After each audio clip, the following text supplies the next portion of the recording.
Togo, le Togo dans ses drôleries, le Conseil économique et social opérationnel sans membres publié le 31 octobre 2022 par Miadjo. L'Assemblée générale ordinaire de l'Union des conseils économiques et sociaux et institutions assimilées d'Afrique, UCESA, s'est tenue les 17 et 18 octobre dernier à Rabat au Maroc. Le Togo s'y est fait remarquer par une délégation conduite par Christian Trimua, ministre des Droits de l'Homme, de la formation à la citoyenneté, des relations avec les institutions de la République et porte-parole du gouvernement. Cette délégation qui a représenté le Conseil économique et social, c'est, du Togo, acte.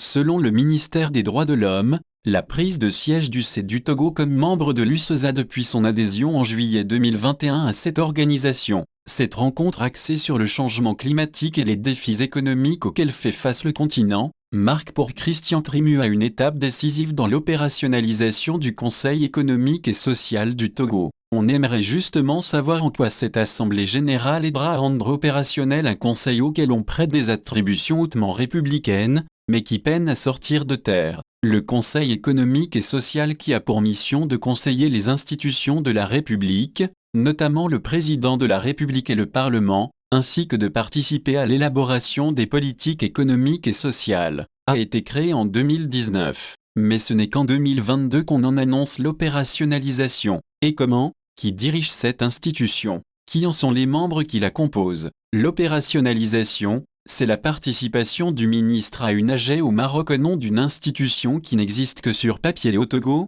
Le temps mis pour créer cette structure n'augure rien de bon quant à ces au sérieux qui doivent présider à chacune de ces sorties. Elle s'ajoute à la triste liste de ces institutions de commandes qui n'ont jamais prouvé quoi que ce soit, et qui jouent des rôles aussi positifs dans le vécu des Togolais que le signe de croix compulsive d'un Eli Wallace dans le bon, la brute et le truand. Comment donner cher d'une institution à laquelle est allouée une ligne budgétaire de 500 millions FCFA, mais qui, après plus de 10 ans son adoption par les députés, peine à prendre corps? Ce conseil a tout l'air d'une cour des comptes ou d'une haute autorité de prévention et de lutte contre la corruption et les infractions assimilées pas charismatique pour un sou. Trêve de mascarade.